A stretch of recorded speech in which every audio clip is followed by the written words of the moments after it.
The water park. Happy anniversary, Lois. Everybody meet back here in 6 hours. I can't wait to get everyone else's body water in my mouth. Podcasting from somewhere in Central Florida. Where is the bloody rum? I see you've tried knifey spoony before.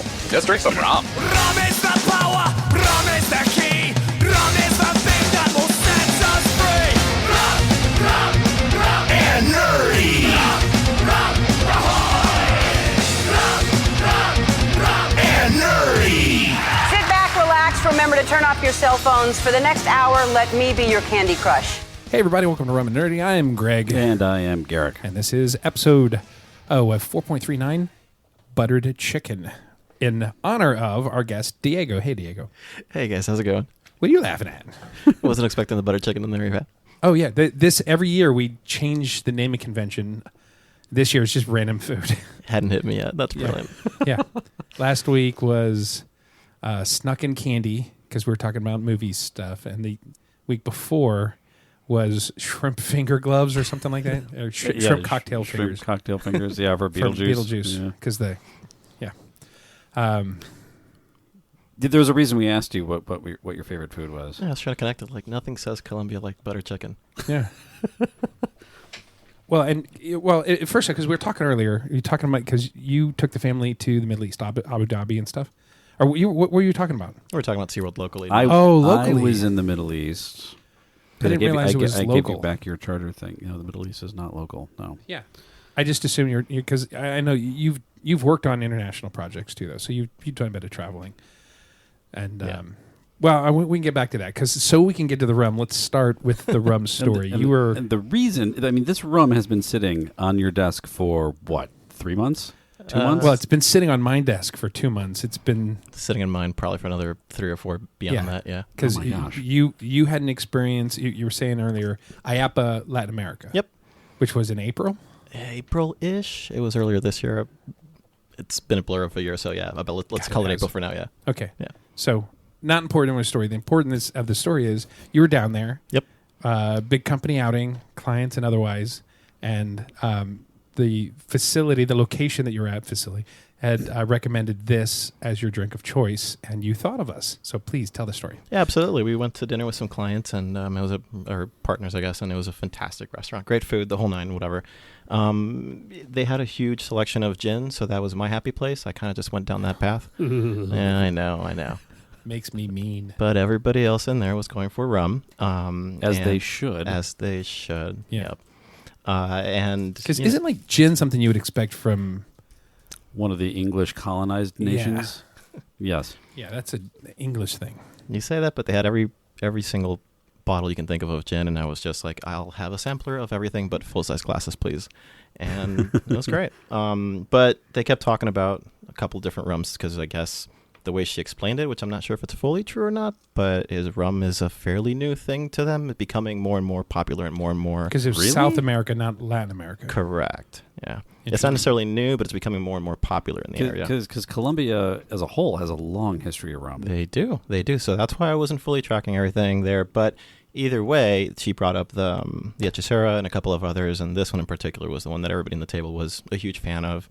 She couldn't stop talking highly of it, so on the way out, I grabbed a bottle, and here we are. Fantastic. Now, it feels like there was more to the story that just like the group sitting there trying that, because I know Matt, who has, and we don't use last names, so unless we travel industry incognito. Yeah. He's in burrito. That being said, most people follow us on LinkedIn. Yeah. Yeah. It's not hard to figure out who we are. We just want to put an extra layer of pain in the ass. Yeah. Not anonymity, because, whatever. But to get to you guys. So Matt's been on the show several times. He was there that night? Yeah, he was. Absolutely, yeah. And of course... Can I unbox it? Yeah, go for it. Oh. And as boxes go, this is pretty low tech. For like last week, there was like millwork involved. But it's very colorful. It reminds me of the Plantaray special edition bottles that come in like the Tropical Reef boxes and all that stuff. Yeah.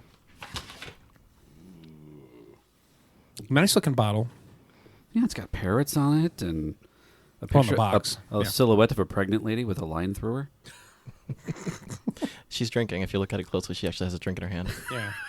I think that, just to clarify, that's not part of the branding. That's part of the safety. If you're pregnant, Safety don't warning. drink. Yes, it's right there. It's 40% alcohol by volume. No pregnant women, and it's recyclable. Made from recycled. I recycle the fuck out of rum.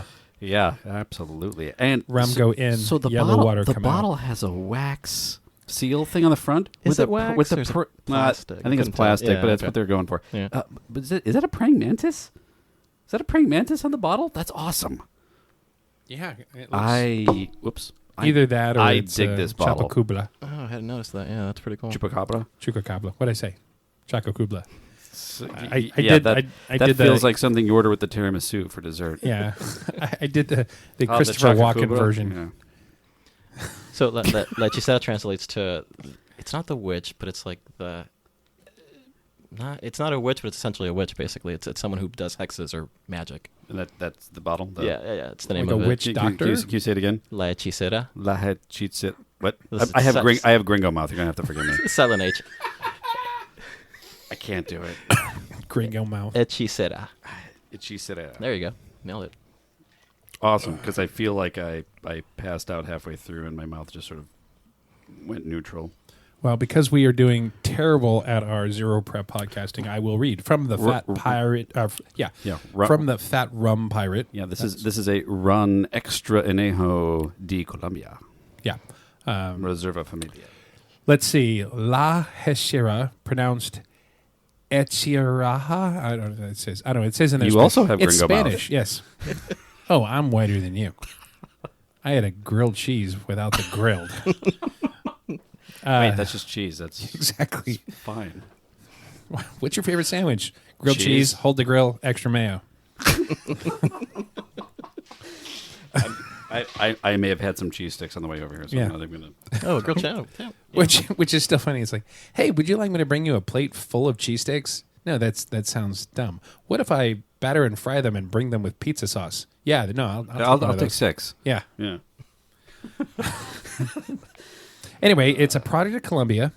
Previously given very favorable reviews to Colombian rum. This is again from the Fat Rum Pirate. We love that guy. The rum is produced by Casa Santana Run y Licores. I don't know, Diego, you might Perfect. Yeah, perfect. Nailed it. The rum is marked as fine age premium sipping rum. Information available suggests that the rum is produced using Solero method. We know what that is. With rums aged between 12 and 21 years. So it's blended. No age statement is present on the bottle or alluded to. So it's just a blend of various aged rums. Rum has been available in UK since 2012. Solera marketing does get quite a bit of criticism, so perhaps they purposefully omitted this. The rum retails for about $40 UK, or 40 pounds UK. Anyway, with rum tasting, see how enchanted this rum is. The bottle of the rum is dark brown with reddish tones running through it. When poured into the glass, the color remains much the same. Nosing the rum gives off a nice rich smell of caramel, toffee, orange, fruity notes. It reminds me of Venezuelan brands such as Pomerol and Diplomatico. Ooh, I'm a big fan of Diplomatico, so this could not be a bad. big Diplomatico fan. I can tell even before I taste this rum that it is going to be very enjoyable. From sipping, I would say a lot of the rum is blend is likely to have been aged for at least 8 years, perhaps nearer to 12. And it goes on. The bottle says that it is gracefully matured in former white oak bourbon casks. Well, that's racist. Well, it's Anyway. the white oak is white oak and white American oak are used a lot in South America. Yeah. It goes on and says it's very much in line with the newer breed of premium sipping rums. It has elements of Pampero Aniversario, Diplomatico Reserva Exclusa, and Ranza Capa. In my opinion, it is easily holds its own in that company. I thought those are all solid rums that we like. So that's from the Fat Rum Pirate. Yeah. With a hearty scent of toffee and orange peel on the nose and distinctive notes of tobacco and roasted coffee on the palate.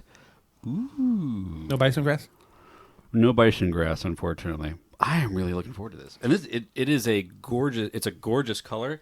And the bottle has like Oh, that's great. the black silhouettes of palm trees and stuff on it. So when you hold it up to the light, it looks like you're in a jungle. That's a solid bottle. This design is for an sure. awesome bottle. Rumratings.com gives it a solid 7.5 out of 10. That's with 248 reviews. Most of those reviews are sitting between 7, 8, and 9. And it looks like it only has a single review of 1 or 2 at 3, and 1 at 4. So out of 248, there are realistically there are 5 of those reviews under a 5, and only 8 more at 5. So this is solid, good rum. This is a right? good rum. Yeah. Without further ado, Now that we've chatted this up, that was a good cork. What a good pop. oh, this smells And delicious. it had a nice crack to the seal. It did. That was a good Foley. Yeah, Solid. it's an even better rum.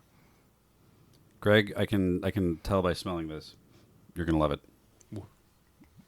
Let's cleanse the palate with some Coca-Cola. Oh yeah. Thank you. Yeah, hold on. I need to do a. You want a Coke? Oh, sure. You are rocking the ETC glass. I am, of course, drinking from my Kansas City Chiefs glass. We need to get a Green Bay. That's going to be my next. I am at the completion of today's episode. I'm going to order at least a Green Bay glass to have in the studio for football So season. we can rum and football it. Rum and football. Diego, are you a football watcher? I enjoyed the game. Yeah, we went with TEA for the Kansas City game. Yeah. Yeah. Oh, yeah. Do you have like a general? There's a team that you?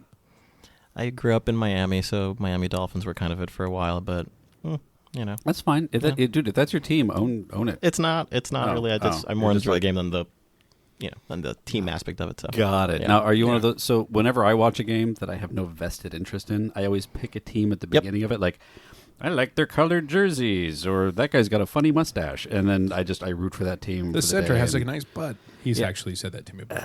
Yeah, I get emotionally invested in whatever random team I decide to root for the day, and I'll walk away from the game mad if they lose. I'm like, stupid blue jersey team. Why See, did they win? I will watch a football game and I'll say, what can the outcome of this game do for my Kansas City Chiefs? That's why I said if I have no vested interest. Oh, okay. Occasionally you get the game, because math will always tell you which team you need to win or lose within only the sphere of influence of your team. Yeah. Anyway, hey, rum, I'm just saying. cheers. Yeah, sniffing. My boy. I smell smell that orange. Okay.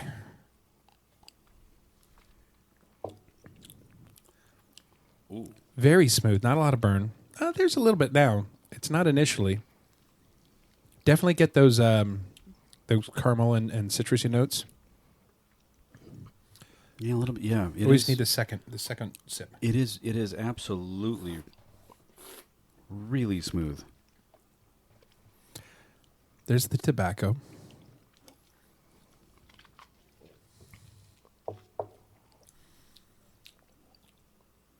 You know, when we do one of these reviews, you can always tell when it's going to be a good review because there's usually about a minute of silence. I gotta imagine someone's in their car right now, just like, What's going on? what's going on? Yeah. All I hear is like lip smacking. What the Yeah. hint of leather? Hint of leather. I read a little bit into it, and apparently the people who started the rum, they owned some kind of banana farm or something along those lines at one point. Banana farm. Banana farm. Banana farm. Throwback. Sorry. They owned a banana farm, and some of the guys went out to Cuba. They created some kind of partnership with some sugarcane farm out there, and now it's a Japanese-Cuban guy who's kind of overseeing a lot of the design of it and everything in Colombia. So there's a whole lot of back and forth on it, but it's good. Nice. Yeah, because sugarcane was not native to Colombia, but it was brought there in 1538 by colonists. So the internet told me.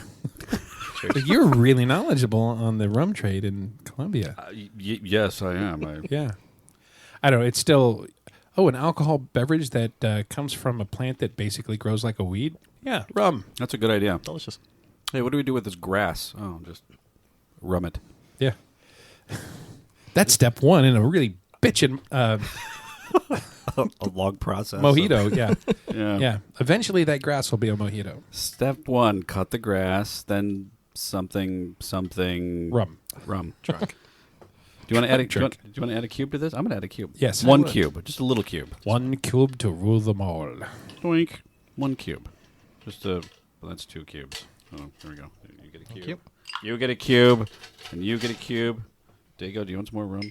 You're over there, Oprah Winfrey, in I the feel like I ice. shorted you on the rum. Yeah, let's say that's what it was. Thanks. Perfect. So now we've got to the conversation part of the tasting. What do we want to talk I'm about? going to take a picture of this sweet bottle. Yeah. Really, Very why nice. a praying mantis? I have to figure that out. It has to do with the witchcraft for the spell Of course. making person. A spell for the You said something about witches, but it could be a dude witch. Is it No, just female? the A at the end is the female bit of it, right? well, that makes sense. Hechicera, it's... Cheers. Hey, lean in, Greg. There you go. Sorry. That picture makes me like my kids and my wife are like, "Oh, that's a cool shirt. Where did you get that shirt?" I'm wearing this Perfect Pint Guinness T-shirt. And I'm like, "I've had this shirt for 8 years." No, that's new. I assure you, they don't sell new shirts in this condition. It wasn't. It hasn't been in rotation for a while, but I assure you, it's been here. It's not faux vintage? Faux vintage. Faux, yeah. Yeah. Did you get that at Hot Topic?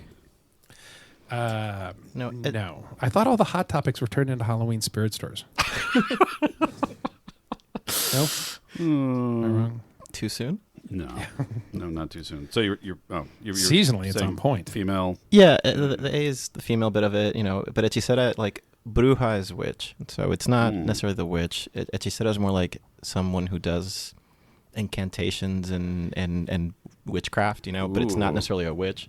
Incantation, so a magical person. Like a person with magical powers. Like a female magical person. There's like 6 political slanted jokes that are like ready to burst out of me, but I won't go there. We have just very few simple rules, and they're very much like Thanksgiving with family. we don't talk about a couple things because your weird Uncle Greg over here will just freaking go off. I'm going to wait till I'm almost done with this, and then I'm going to add a splash of Coke, because this is so good. I don't think it needs it, but I want to do it for science. Because this is a really good freaking rum. It is. Yeah. I'll take it. As the Fat Rum Pirate says, it's like right there with the Diplomatico, Zacapa, even like a dictator. Yeah. It's like a Zacapa with a little bit more bite. And I would take this over Diplomatico. I see Greg making faces. Yeah, well, it's just because I would take this over Diplomatico. I really like Diplomatico in the old fashions. I really like it.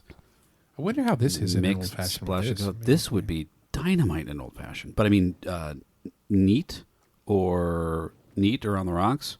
I think it's better than Diplomatico. Maybe. Take that, Barbados. Shut up. Leave Barbados alone. Speaking of which, so I had Sandy bring these up from the downstairs bar. Formerly Plantation, now it's Planter, but you have not had these. Have you had Plantation before in I general? haven't, no.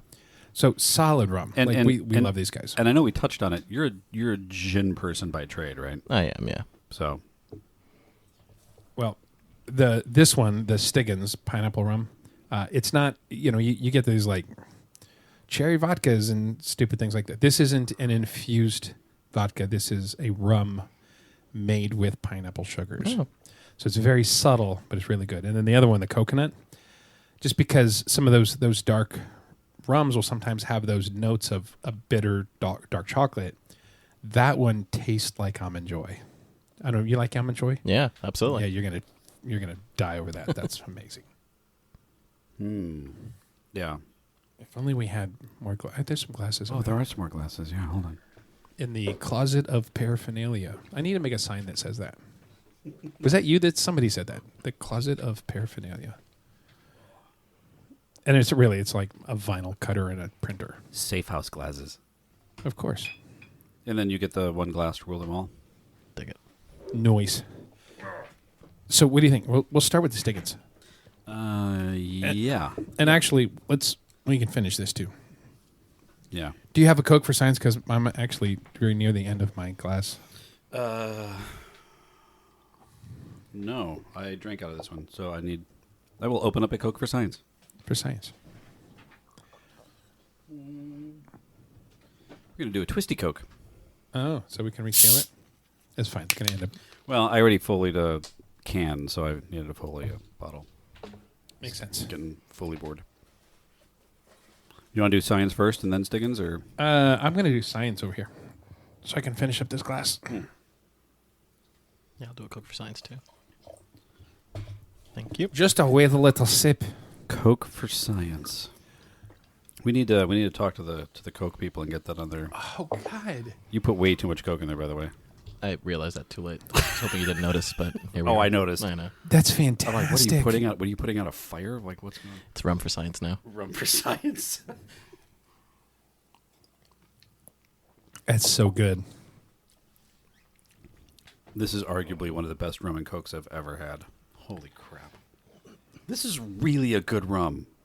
Like, this isn't just hey, I was at the duty free shop and I got you something in Spanish because I was here. Like, this is a legit rum, man. I mean, I did get it at the duty free shop, but it wasn't just because. There was a story that went way beyond just that. So, Yeah, it's got a far it's got better a than praying any mantis rum on the bottle. Yeah, this is far better than any rum that Warren has brought us. It is. Now that you mention it, it absolutely is. You know what? It's still pretty close because he did bring back the Kona. That Kona. That Kona was good. That was a really good. That one, was too. really good. Okay. It's a Hawaiian, but specifically this was a coffee. Yeah, but that's in like a subcategory of rum. So Warren is winning subcategory of rum. But Sure. overall rum, this Yeah. is amazing. Yeah. Now Sean, he brought us that Pirate last week, but Pirate, even though it was in a box, it was just normal Pirate. Yeah. Which is still is pretty good. But I think it wasn't him. Who was it that was like, "Hey, I've got a really good rum," and brought us Kraken? I think that might have been him. It might have been Sean. Might have been Sean. Yeah, because Sorry, he Sean. came over and it wasn't even like a bottle of Kraken. It was a it handle. was like a milk jug handle of Kraken, Yeah. like the kind of thing the Culligan man would drop off. It's like, ow. Okay. So non sequitur as we finish this up before we get to the tasting. Non sequitur. We have to re-download that soundbite with the new computer. Yeah. We'll have it ready. I really need to get the Stream Deck just put together so I can We'll fix it in post. throw those that because I know you've asked for the TikTok report. Oh yeah, Jingles. that'd be another funny one. Yeah, we got to get some of these jingles ready to use.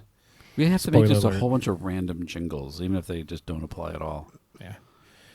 Like Greg and Garrick, Weather in the Room on the ones, like that Yeah. kind of just stupid shit. There you go. Anyway, we keep talking over Diego. Diego, say something. No, not at all. That's fine. I was wondering, what was the story you remember? Because what have I forgotten since then? So, did I? Oh, we were tell going to talk about you just finished watching a Oh, show yeah. that I had not heard of. Oh, it's great. Segway, Sonny? Yeah. Everybody look at Diego. Describe the show in detail. I'm gonna try my best to do it Without without giv- spoilers. Yeah, Yeah, with no spoilers. yeah. It's a show based in Japan. Obviously, big Japan fan, as you can tell. And I didn't know that. It's a Subway shirt. yeah, Is this modern day Japan? Is this Tokyo. period? it's kind of it's a little bit in the future, but it's also not necessarily based on like any actual current timeline or reality. There's a whole lot Gotcha. of fictitious stuff to it and whatnot. Is there neon lights and meetups in dark alleys in the rain? In Japan, never. Yeah, Based on the IMDb pictures, there's some sort of robot. like the logo alone is just neon, pure neon. I dig it.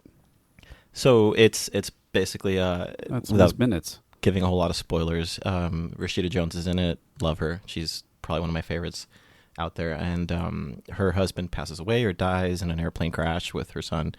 Oh, her son too. Yeah, I know. Dark. And that sends her down the spiral. They bring her a robot of the robots that her husband designed. Her husband, as far as she knew, and all this is like episode 1 stuff. None of it's a spoiler. But he worked for this tech company, and as far as her and his mother knew, he was designing and building fridges. That's it. Nothing crazy, nothing fun. Well, it turns out that he was actually working in the robot division of the company. Sorry. So they bring Rashida Jones, someone from the company brings her a robot that he designed especially for her because if anything happened to him, the robot was there he had done it with her in mind, basically. Mm-hmm. And she's not a fan of robots because of historical stuff that happened to her, so she hates robots. I know that her efforts in the Clone Wars were unparalleled. Right. Huh? I'm sorry, I derailed Diego's storytelling. So she This one, hold on. I'm not going to talk about this, but the listeners don't get advantage. It's Andy, our friend Andy. He's been on the show several times. Did you see the text he sent? No. He might have just sent it to me.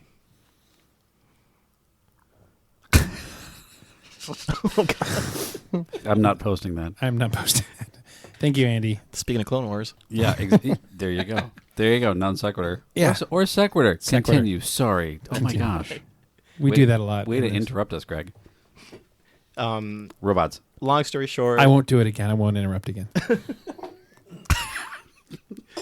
I get more rum? No. Yes, I'm yes, kidding, yes, you can.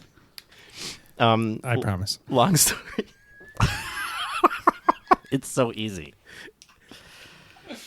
Wait, is your next word short? Long story short? Is that where this was going? Longer. Okay. I'm over here. Just keep going. He's not even talking. He's not even talking. I forgot where I was going with this, to be honest. I forgot the story was something about rum. And it's a great show. No, she Rashida Jones gets a robot. Rashida Jones gets a her robot. things right. in her background. She didn't trust him. Didn't like robots. As you'd expect in any story like this, she eventually becomes friends with robots. It's a whole thing. She basically goes down this search to find her son, and is there backstory on the her not liking robots thing? Because honestly, I feel like the Sarah Connor lifestyle is something that is thrust upon you. That's not. There is. You should. You're really like, hey, look, here's a cute robot that's going to hang out with you. That's awesome. I'm trying to think if it was a spoiler or not, though. That's the thing. That she hates robots? Yeah, no, it wasn't a spoiler. If I remember correctly, I think it had to do with and self-driving car killed someone in her family or something like that. Or was it a self-driving airplane that killed her husband and child? Well, both, I guess. But at this point, there was a history. That was just adding to the history. That right? feels like a note from a producer that added something to the anyway. So robots, super cool robot. You start becoming, falling in love with the robot. It's an awesome robot. They don't follow Asimov's rules in the show, which was pretty cool. Oh, okay. I mean, I think they kind of like imply that they are, but they don't really speak to it at all. It just kind of is what it is. But not following Asimov's rules. That's a. Can you clarify for the audience what that is? You put me in the corner here. I know the first one is you can't kill humans. Second one is cannot harm or allow to be harmed by its owner. Right. And I forgot the third one. I think it had to do with following instructions as long as it doesn't conflict with the previous two or something along those lines. Exactly. Yeah. But now that it doesn't follow those laws, it's like, hey, you cannot allow a human to be harmed unless you need to smack a bitch. Pick me. Or what? Or, okay, Greg. A robot may not injure a human being or, through inaction, allow a human being to come to harm. Yep. A robot must obey orders given it by a human being, except where such order would conflict with the first law. A robot must protect its own existence as long as such protection does not conflict with the first or second law. There you go.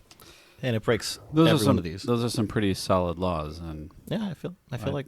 I mean, I'm not putting those on a T-shirt, but I tend to agree it's a good set of rules. Well, I mean, a lot of movies that you watch out there, they typically like follow some. I mean, iRobot, obviously being an Asimov film, follows those. But even beyond those, there's a whole bunch of AI and sci-fi and robot-based movies that they do at some form or other just highlight, hey, we follow Asimov's rules, or they'll even open with Asimov's rules, But here it was just like, robots are a thing, and we're just going to go down this path. But even I don't know if it was Musk or one of the other guys. They've actually said that as we design robots, we got to follow these rules because they make sense. And This was like Asimov's rules. exactly. Just All right, Greg. Foleying stepping that. up his Foley Love it, game. Right? See what I did there? Welcome to the 21st century. and it makes it a great show. I think the mix of that paper tossing that Greg did just makes it a really, really good show from beginning to end. I hope I didn't break my Legos over there when I threw that paper. No, you probably didn't. It's a little And tilty one. so that was called Sunny, Sunny. and it's on Apple TV. Plus? Apple TV? Yeah. Nice. Apple TV's got some solid shit. It really You know does. what, though? What? I got a notification today that Disney Plus is raising its price from $80 to $140 Really? annually. Yeah. For just Plus or Plus and? Disney Plus. It's Disney Plus because my renewal. That's all I have is the regular Disney Plus, and I was alerted this morning that they are Huh. increasing the price for my I renewal. got to figure out what I'm actually paying for. It's one of those things where it's like my cell phone plan might also Yeah. include it, so it's like I got to figure out what I'm actually paying for it. Well, part of me is like, I get to pay $40 more for you to cancel Acolyte. Fuck off. Cancel this, fucker. I'm still disappointed about that. There's only one Star Wars left show now, right? No, on the no. books? Yeah, on the books. So there's still DJ R2D2 and the Funky Bunch. It's not that, but what is it? There's a. R2 what? It's not. I'm totally making fun of it, but there's the series coming out, The Odd Ones or something like that. That's the one, yeah. The Odd Ones. It's not Odd Ones, but it's something like that. Yeah, that's the only one I know of. Well, and then Andor season 2. Oh, Andor. That's Oh, that's going to be really good. Yeah. Yeah, they're going to cancel all that, but sure, the Scarlet Witch, or not the Scarlet Witch, what's her name? She's getting a Marvel show.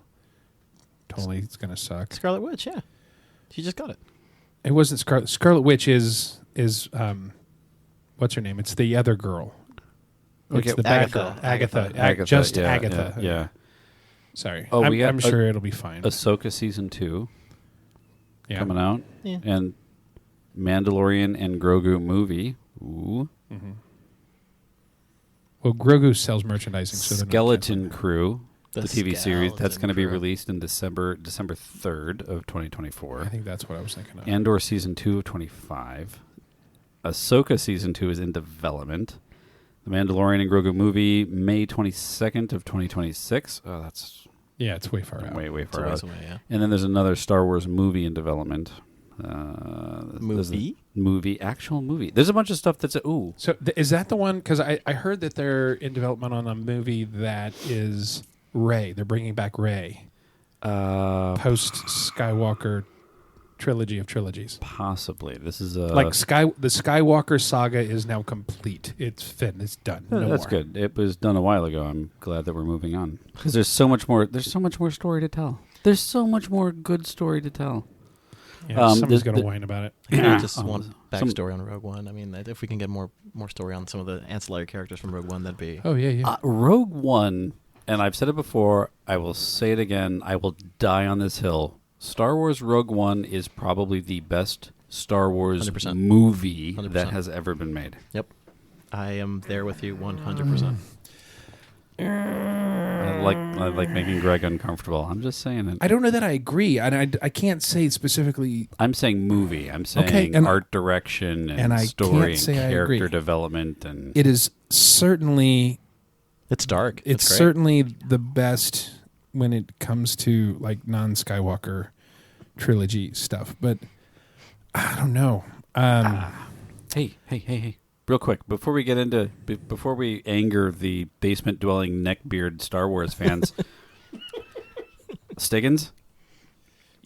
Yes. Pineapple. This is the plantation now Plantaray Stiggins rum. Pineapple rum. Stiggins Yeah. Fancy. The 1824 recipe. So this is one of my favorites too. I don't need to science this. Just when you give me a little squeeze in there, I need a cube. There you go. So this these two are stuck together, so you get two. I'm fine. Yeah. I'm fine with it. Are you done? Oh, yeah, look at that. This is a great sipper. Obviously, Plantation changing their name because plantations have a negative stigma when it comes to it. But there's nothing negative about this company and their products. We love them. They can do no wrong.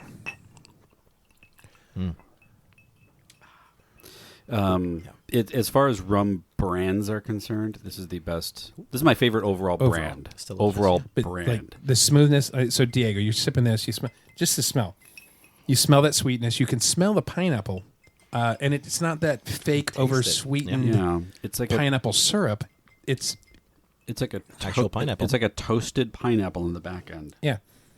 So it's like they took the pineapple and they dried it and they put it in with the sugar mash when they're making the making it. It's not one of those pineapple syrup and is post sweetened in the no. It's very subtle. Yeah, really, really light. But as far as like this is a rum that I keep on my shelf as like just my go-to rum and Coke. It's great. It's fairly inexpensive. It's not this for is special like occasions. Just mid to upper 20s. yeah, something like that. It's not. It's Like not $28. It's not a bad. It's not bad. And we have some Canadian friends, and they have a little bit of a hard time finding it, but it's widely available. Oh, No real issues. JY. JY, yeah. He came down. He's like, "Oh my god, they have the pineapple." I'm like, "Never tried that before." Yoink. Spoiler alert: it's delicious. By the way, I'm going to give you a pin. Love it. Ooh. So you can save it for IAPA, so we don't have to give you a second one. Okay. But I hope to see it on your lanyard. Oh, you will. Same with the Dungeons and Dragons one from last year. Yeah. Yeah. I think we're making year 2 rum and nerdy pins. Yeah. A little bit more detail on them this year. Been meaning to ask, is acronym an acronym for something? Yes. How's it- What is it? A company really only needs your money. Oh, that's awesome. That's brilliant. Yeah. So we actually And tragically true. are tragically true.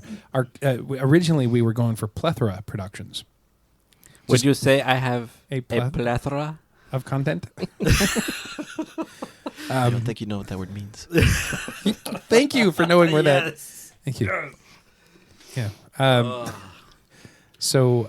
it turns out there is a Plethora Productions that does low budget, like we film this on our phone kind of stuff, and it's really bad. And we didn't want people doing a certain. And it turns out there's other acronym productions out there too. There's one in the UK. Yeah, but it's that one I think does like wedding photography. So there's not like content floating out there that we're gonna like somebody's gonna come and say, well, we saw your content and we really don't want to hire you now, because it's like that's fine, don't hire us because we don't do weddings. And it's a .co.uk, I bet. Well, Yeah. let me rephrase. We will do weddings if the price is right. Because There's our next lifestyle show. Remember the M in acronym. I can be bought. Yeah. The Prince of Zimbabwe is getting married, and they need drone footage. Like that's fine. I'm in. Let's do it. Yeah. Yeah. So I got a helicopter guy. Do you really? Yeah. Who doesn't? Come on. we actually do have a helicopter guy. We got a guy for shit you wouldn't believe. What's the most obscure thing that you can get a guy for? Helicopter's pretty close. Not obscure, though. I mean, for a production company, you can see that. You're launching a rocket into space, and you need a safety program. Yeah. We got a guy for that. That's right. Marine space support. That's probably the biggest. Marine, like the Army, Navy, Marines. Got it. I was thinking No, sea. marine like the sea. Beluga whale. After the shuttle retired, everything that has come back to Earth from high Earth orbit has landed in water. Oh, duh. And there's guys in wetsuits that go recover that stuff. That's the thing. Super cool. Yeah, have that guy. Yeah, have one of them. Yeah. So what's like the largest and smallest things that you can or have filmed? That we have filmed. Or can? I most of the things I've filmed have included the planet Earth, so that's fairly large. That's rad. Yeah. I feel like more impressive than a helicopter is. So things that we've worked on together that have been on a crew, like we did a movie. No, that was fun. That's in It's in post. Forever Post. Forever Post. Yes. It's in post purgatory. Yes. Purgatory Post. That's a Yeah. thing. Instead of development hell, it's purgatory post. Post. But there's some, there's one of the TV shows that's got a lot filmed on. Oh yeah. Documentary that's got a lot done on. Yeah, a handful of random things. Can't go into too many specifics Sure, on the yeah. air, but it's Yeah. sometimes you see random headlines in the news about humans that become memed, and you're like, oh yeah, I know that guy, and I'm working with him on the thing. You're like, that feels good. Yeah. Yeah. Yeah, and so when we talk about conferences, you Nice for this segue. you had gone to IAPA Latin America. Yeah. Tomorrow I leave for IAPA Europe, and then in about a month I leave for MIPCOM, which is the film and television content sales conference in southern France, in Cannes. So we're hoping to go there. I think we're taking, at this point, our development deck's got like 15 solid shows. We got some really good shows in that deck, yeah. Yeah. So how was IAPA Latin America? That was a big deal. It was great, Wasn't it? Because I know, like, Latin America from a themed entertainment standpoint has been a major future growth market development pin, kind of in the region. How was it? 100%. It was great. I mean, we've been doing it since just after COVID when it came back on, and during COVID we did some stuff also. And it's an awesome market. The people are fantastic, and the food. Yeah. The food is just. So can we talk about this? So you work for a company. Yep. It is. I do. The company name is? Martin Aquatic. And what does Martin Aquatic do, and what specifically do you do with Martin Aquatic? Well, Martin Aquatic is a aquatic design and engineering firm. We do everything from multi-acre bodies of water to nighttime spectaculars, and everything in between, basically. So when you're talking about you design them, so you're not actually buying or building. You're not the integrator. You just do the design, and Yeah. when it maybe. Yeah, historically that's been the case. More and more, we're with some of our sister companies and partners, we've been doing supply and project management, because that's what, like you worked on some projects for one of the big parks, where you project management and actually had a lot to do with the programming of the show. Yep. Programming the show, not so much. There's very talented people who do the programming, right? I Sure, but I mean, in integrating the technology Yes. and the physical elements 100%. that produce those water shows, you're interacting with them on the programmability And and the infrastructure. And the world over, I mean, legitimately, the world over, you have 2-3 competitors. I mean, you're a major player in the themed entertainment aquatic space. We are, yeah. I mean, the mix of Josh and Matt are, those two guys are fantastic, and they're so good at being liked and being good at what they do that as a company we've grown quite a lot in the past decade or so, and it's been fantastic. So Now, we do have. You were quoted once as saying that Josh guy is a hack and you could do his job for him. You know what? Not really. I'm starting shit. Josh, you didn't say that. I'm just starting shit. Josh doesn't listen to the show. Yeah, I No, absolutely but somebody remember who you knows saying Josh is going to listen to it. This is going to get back to him. I'm fucking with Diego. It wasn't really said. Anybody who knows Josh knows better than that, so I'm not worried I about was it. trying. The look on your to- face was like, what are you saying? Actually, Josh has really good magic tickets. So yeah, no, he didn't say that at all. That didn't. Yeah, absolutely. I'm going to come to Josh's defense. How dare you, Greg? No. And Josh knows, like, I've hung out with Josh a lot, and it's like, have, I'd do anything to help you guys. No, and you've pulled us out a couple of binds, and One bind once. And it wasn't that big of a One bind. bind once. And day job. We've partnered on stuff. course, We do stuff all the absolutely. time. Yeah. Us industry leaders got to stick together, man. Right? 100%, man. But yeah, it's. Do you know who we are? Do you know who I think I am? Yeah, we know who Hey. we think we are. Hey, PSA, anybody, we are in a room full of people who don't know who we are. If you can identify us or please point a loved one in our direction so that they can come and collect us, please do that. Because we don't know who we are. Yeah. If you can point a loved one in our direction, we have a Operation 2020 clusterfuck patch that we will send to you. God, I still got a box of those fucking things. Me too. We got to give those away. I'll take yeah, one. You want one? I do. Yeah. yeah. Operation Enduring Clusterfuck. It's going to be the default Rum and Nerdy giveaway item for like the next decade. Because we ordered too many.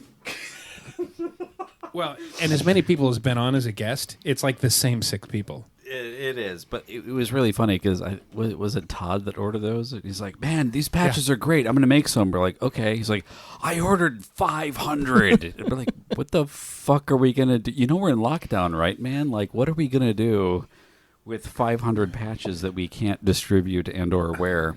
Well, that's like our. No, we got pins. Oh, you got more pins? Well, these are the last of the helmets. From my Oh previous- shit! Look at that. Yeah, but this is. Those are going to go up. Those are only going to increase in value. Those are on my. Oh yeah, look at that. You got some good stuff in there. Greg's pin box. This is the one I got from running the Turkey Trot 5K at Thanksgiving downtown Orlando. That picture right there. You ran a thing? You didn't know that? That's not you, Well, is it? you know what? I knew you ran. I didn't realize you ran a Yeah, thing. I ran a 5K, the Turkey Trot downtown Orlando. That's you? Yeah, No. That's you. that was me. Wow. 2011. It's not the body; it's the face. I'm not tracking the face. Yeah, the 2011. I ran a 5K in 28 minutes. Wild. And what's funny is that back when I was running, that was not even a hard race. I ran for an hour every morning, 5 days a week before work. I would run a 10K, six That and a is half you, miles, yeah. 5 days a week. Fuck that. So- I don't want to drive that. I don't run. I was in I'm such not a good big, shape. I'm not a big runner. Like if you see me running, something is going to explode. Try to keep up. Like I'm not. I don't have to be the fastest; just need to be faster than you.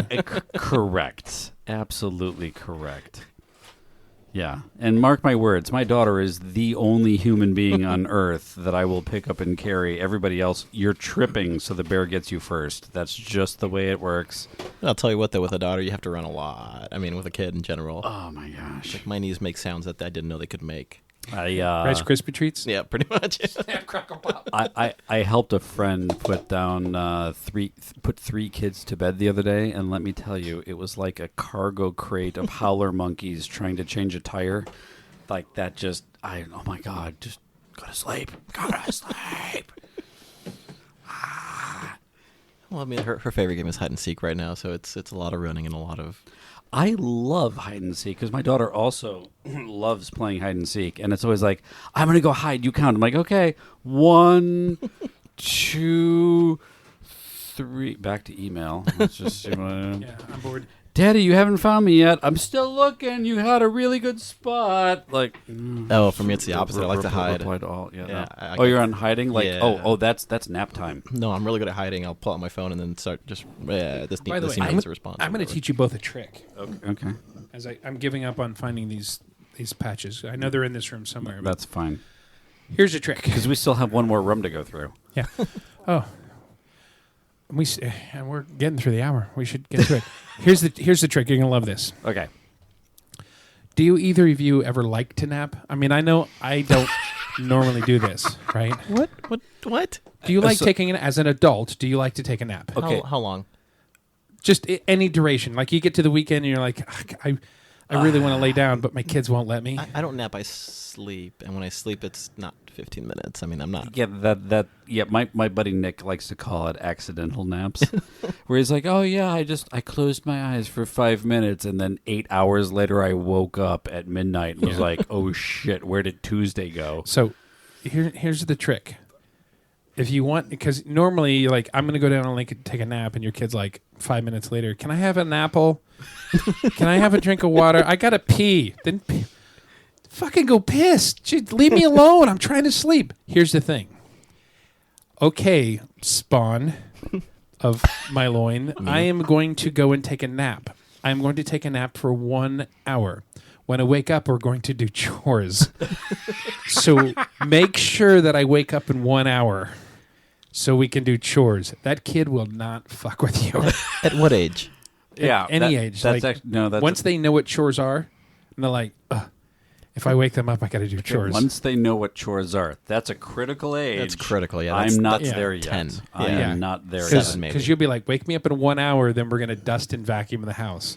My 3-year-old doesn't know 3 what chores hours are. later, Yeah. 3 hours later, they're like, you wake up and you're like, I thought you were going to wake me up. Oh, I forgot. I forgot.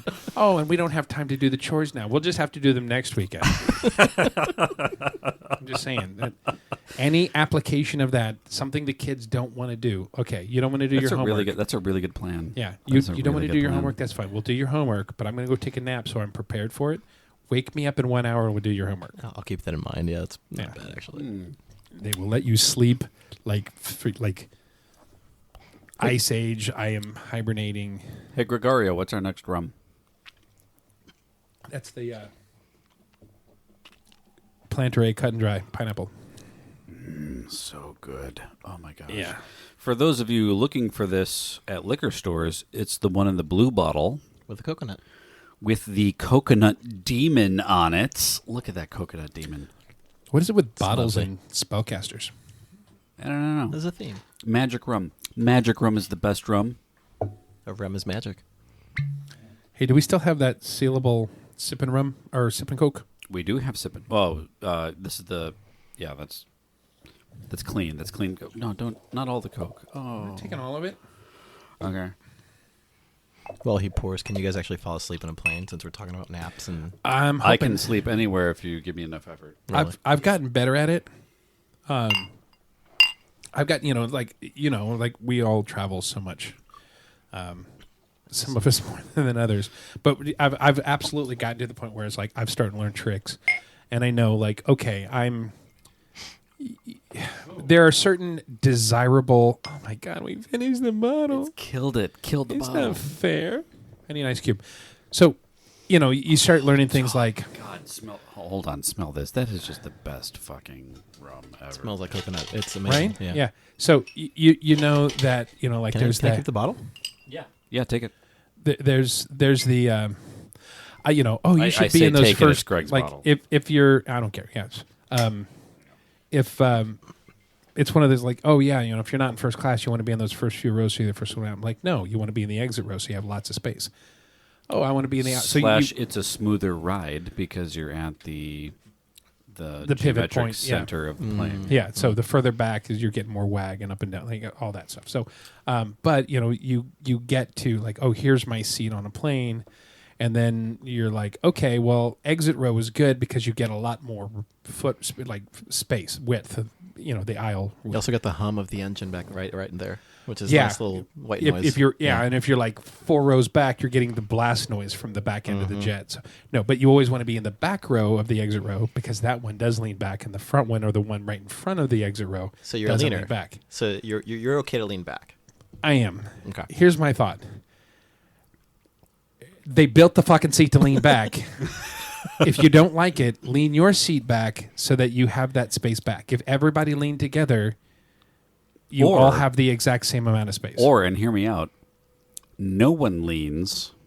I'm all about the fixed, like, Recaro race seat airplane configuration where no one leans Oh, back. you mean like because- Frontier? No. Yeah. Yeah, no. Well, here's my problem is I need to lean back because my head will flop forward and then my neck hurt. I wake up and my Yeah, neck. my problem is every time I'm on an airplane, I have my laptop out and I'm trying to get something done, and there's always like, some Crunch. there's some 10-year-old in the front of me whose head doesn't even hit the top of the thing, and they're like, I need the most space imaginable, and they go all the way back, and I'm like, what the absolute Okay. fuck? Well, that's why I get small laptops too. I mean, they wanted to get us big, massive screen laptops and stuff. And I was That like, no, that give me human this- beings need to work. give me Yeah. the smallest possible laptop. Yeah. Look, Oh, fail. right there. Nope. Big fucking laptop. No, I have screens. You Love have, it, There's love it. Like 4 screens in front of you right Yeah, now. Why do but- you need a big laptop for your home? When you travel, you want the small thing that's compact and you can pop it on your desk and open it. And when that person in front of you leans back, they don't scrunch your screen in there. How old are you? Because I have 50-year-old eyes. 30. I need the big fucking screen. I need the big fucking screen. In fact, I need the big fucking screen in readers. So That's why you have the monitors all over the place. yeah, though. but I travel a shit fucking ton. all right, fair. Yeah. So I get what you're saying, but I'm also saying I'm fucking old. What do you think of the coconut rum? I haven't even tried it. Honestly, Oh I've been my sniffing God, it this whole time. it's Candy. This is one of the best. That's amazing. It might, if it wasn't hard to get, it might overtake pineapple as one of the best rums that you could. Have you guys had coquito by any chance? Mm-hmm. Okay. Mm-hmm. No. This is almost like coquito. It almost tastes like coquito without. Coquito is like, it's like a Latin version of eggnog. Yeah, absolutely. It almost tastes like that. You It's- know, we do Rum and Nerdy annual eggnog where we make like 6 gallons of the shit. Right on. I'll bring some We have an coquito. instructional we have- YouTube video Yeah, on our YouTube page. Yeah, how to on make our it, YouTube yeah. page. Yeah, it's like how to make it. It's a step by step, and it's awesome. Yeah, there's even a Rum and Nerdy eggnog trailer. There's a teaser Teaser trailer trailer. for the instructional video. How haven't I seen this? I don't know. Yeah, it's Why don't funny you shit. follow us on YouTube? I Hit don't. Smash on like YouTube. and subscribe. Instagram. Yeah. Yeah, yeah. Do you? And honestly, do you listen to the podcast? I do. I read the description. I read the description. All right. So you get all of Greg's spelling mistakes up front. If it's something relevant or Hey, something and I can some of track. them aren't actually even spelling. Like he texted me the other day. You forgot the word "b" in buddy, and I'm like, huh? Letter B, yeah. I'm like looking. I'm like, So effing spot, like all of the streaming platforms, they stopped they don't let you select the text. So what he would do is, Greg types the descriptions, and then when I do the social media posts, like I just copy the text and I paste it. I can't do it anymore. So I have to do the freaking Android screenshot, and then here's the text that I recognize on your screen, and I select it and copy paste. Apparently, it leaves out letters. So half of the spelling mistakes I send to Greg, like, "Hey, fix the spelling on this." It's actually an Android AI copy paste issue. yeah. No, I do listen to. I mean, I have a list of like a bajillion podcasts that pop in every day, so I kind of just read through them all and see like, okay, this is relevant, this isn't relevant, this works, this doesn't work. And that's fair because and people ask me all the time. Somebody asked me the other day to listen to. I'm not gonna call it out, but one of our friends, Yeah. a certain friend in San Francisco area, Okay. Got it. Recently in San Francisco? no, lives in San Francisco. Okay. Not who you're thinking. The other one. Lives outside of San Francisco. He was on somebody's podcasts, Okay. and he sent me a message. He goes, "I want you to watch the podcast and tell me what you think." And I had a plan and everything else, and it's like, by and large, it's like the person was being interviewed, and it was a lot of their backstory. The part that I watched so far was the backstory. It was a video podcast, and we Okay, really okay, we yeah. want to upgrade. Yeah. Like when we moved up to this room, and the decorating in this room is because it's really good background. would be imagery. rad. Yeah. Yep. I got it. I see it. So Fan. No. no, that's it's a leaf blower. No, I'm saying with the fan. Oh, yeah. Right. With, Oh, with yeah, the- yeah, with yeah, the- everything yeah, else. Yeah. So yeah, because also it's like that's got some LED lighting I can match with this. Oh, So that's it's like rad. there's Yeah. some cool shit. That's great. But the video switcher thing that I want so that it does a lot of the stuff for me. I don't need to like have a person doing that during the show. So and there's not a lot of post editing. It's like $2,500 or something like for this one piece It's to do that. some quantity of money. And then it's awesome because it's like every microphone has a camera input and it recognizes whose microphone is speaking, so it will automatically switch. So it does all the work for you. Premiere it may do a lot of this for you already. Maybe. I mean, we yeah. If only I knew somebody who like could help me set up the easiest, cheapest version of this. Anyway, if that's you, then that's great. Yeah. Hey. So, but How you I doing? digress. The important part of the conversation is our friend said, "Hey, will you listen to this?" And I said, yeah. So the part that I've listened to is the part where he's talking about his background and how he got in the industry and so on and so forth. And I'd heard these stories many times through other speaking engagements. So I haven't gotten to the meat and potatoes of his thing. And I'm sitting there, and it comes down to where people go like, so, like, what podcasts do you listen to as a podcaster? And the answer, I've never listened to a podcast No. What? ever. Oh. There was a little bit like when we were offered to have a Saturday radio show. Yeah, I remember that. We were offered a Saturday radio show here locally I remember, in yeah. Orlando, Yeah. and we turned it down. I heard that podcast. I heard that But episode. Yeah. that particular episode or that particular offer, I listened to the podcast extension of some of the shows that were on that same station. and just a couple to see like how they compare to ours, so that I can compare it. And that's it. I like podcasts are not a medium that I. Oh, you don't listen to podcasts? I don't listen to podcasts at all? No. Really? It's not like I enjoy making our podcast. I love it. But as like when we started making podcasts, I had never, ever listened to another podcast. What do you do when you travel? I mean, what do you do at the tram at MCO? I have an iPad with an endless amount of content on it. I either like work in emails and stuff like that, but my iPad is mostly keeping up with the shows. What do you listen to when you work? Music. YouTube videos or music. Yeah, I can't. I cannot listen to anything that has spoken words. word. Yeah, I can't do it. It has to be instrumental. It's 50-50. If I'm writing an email, yeah, instrumental or whatever. But or if I'm thinking through text, sure. But that's when it's more like layouty things or that sort of stuff. No, I need like brain. My brain will not let it happen. I can do yard work and stuff. I can do listening to podcasts and shit. And actually, I like the Office Ladies podcast.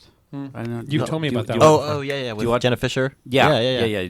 Do you watch The Office? You made an Office reference earlier, so I'm assuming thousands of times through at this point. Yeah, it's our go to sleep show. Absolutely.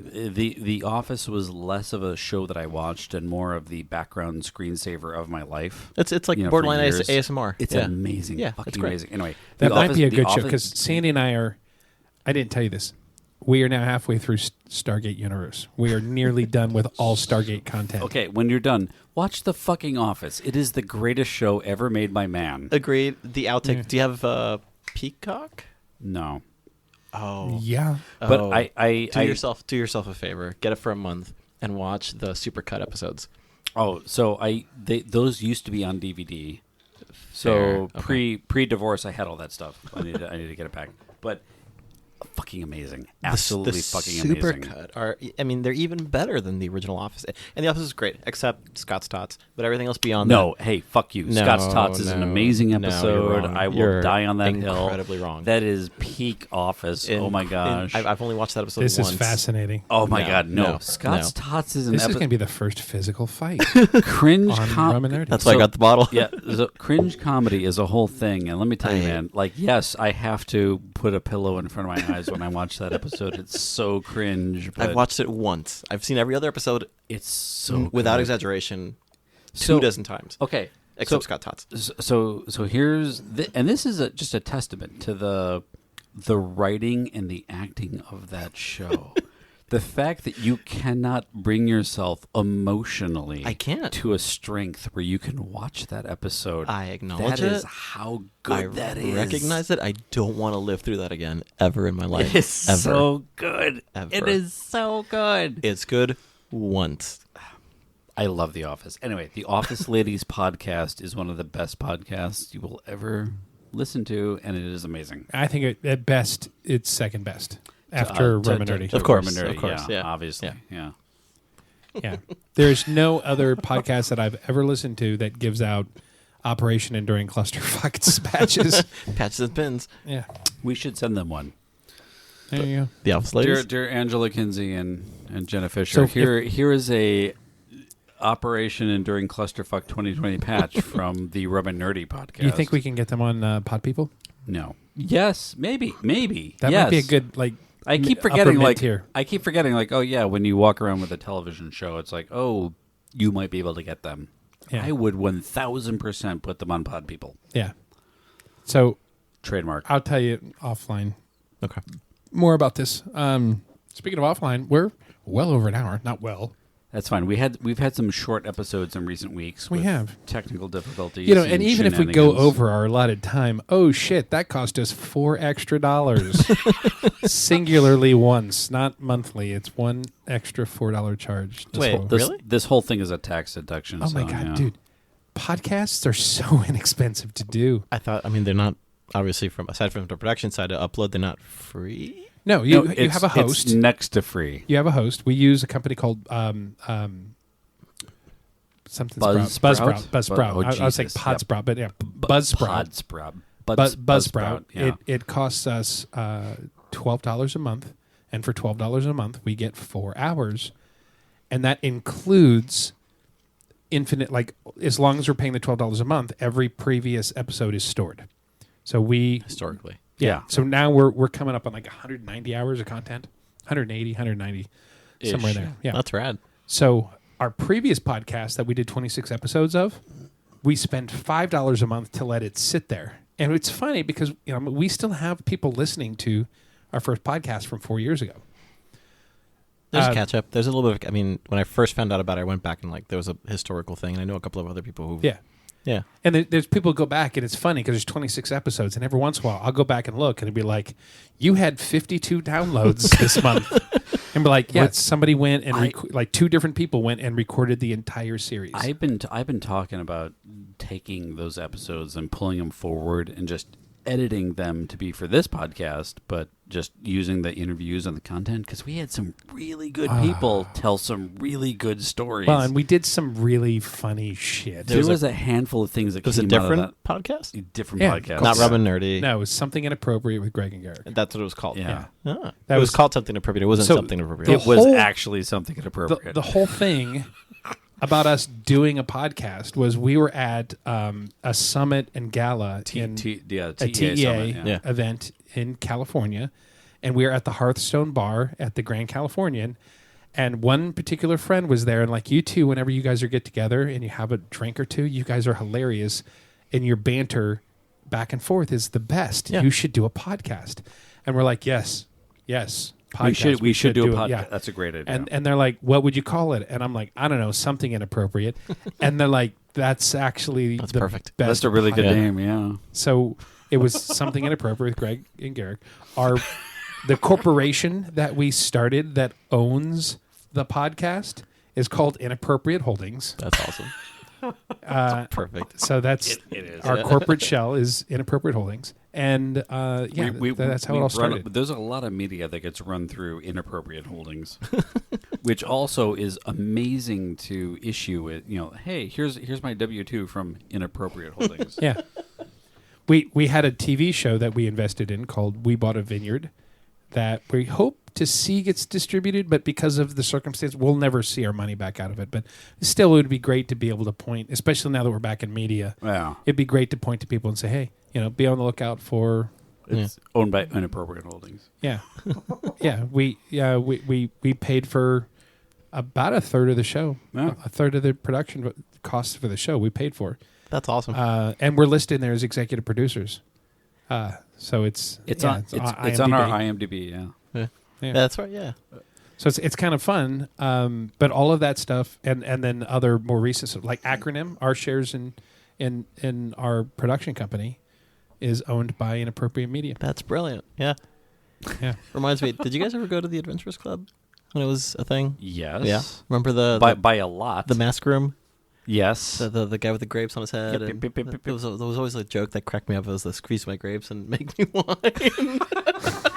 So we talk about the vineyard and Inappropriate Holdings. It was just this whole Oh my god. and I'm fired. Dude, no, dude. We Bought a Vineyard. Amazing. It's a good show. Have we Yeah. ever talked about that show? We haven't really. It is Why not? such an amazing. So there's this couple from the UK. I think they were British. British. She was pregnant, going to have her first kid. And they sold everything and moved to Australia and bought a vineyard. They were. Okay. They were like. a They were UK vineyard is No. not a thing. They were from the UK. Australia. They were corporate, just corporate people, day jobs, 9 to 5, blah blah blah.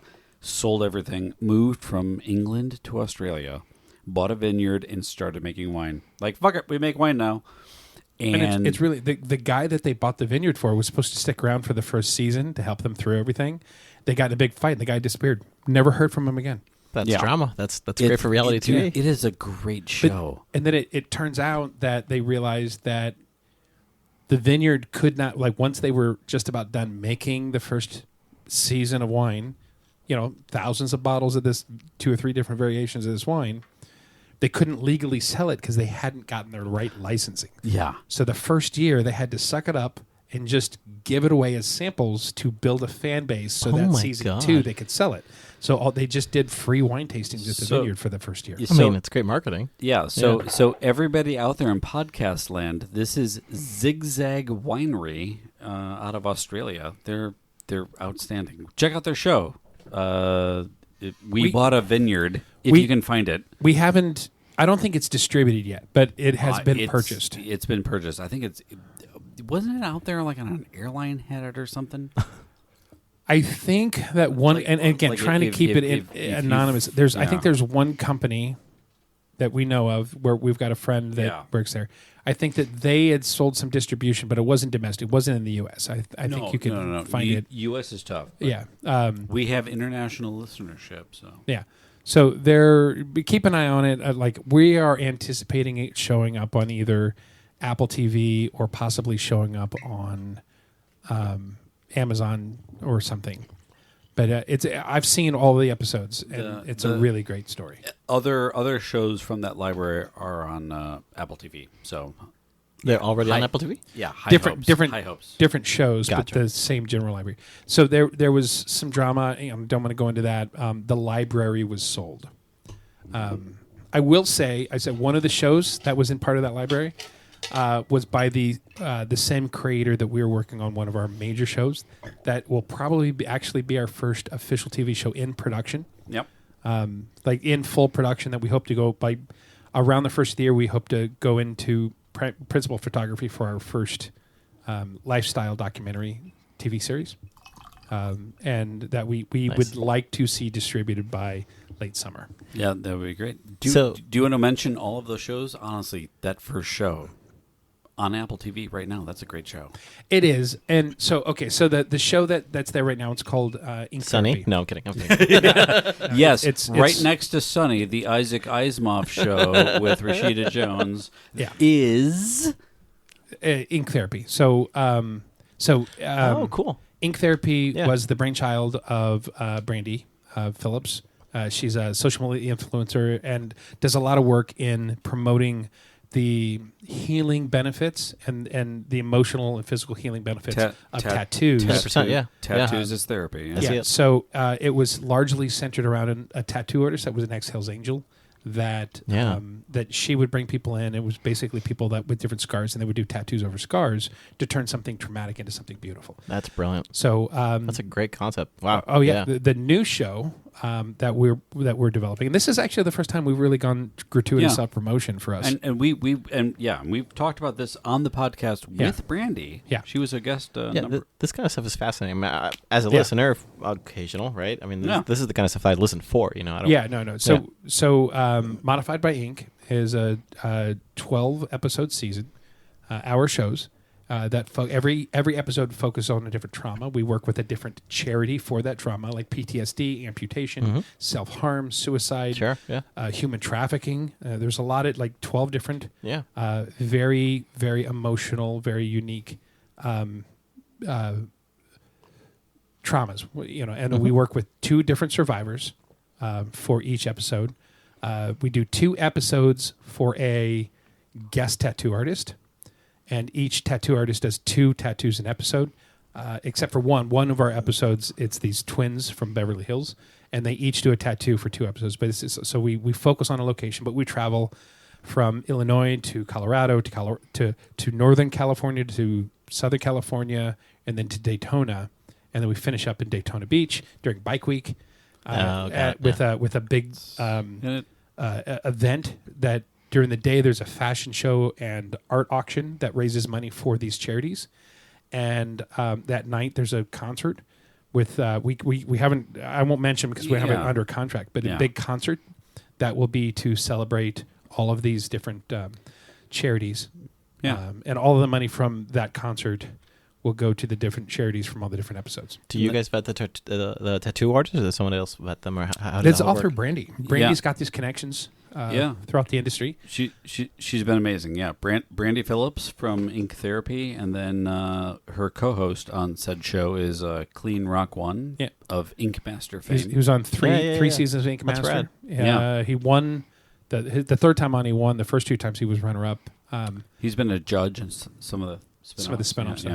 And he's hilarious. I'm hoping that next month in early mid-October.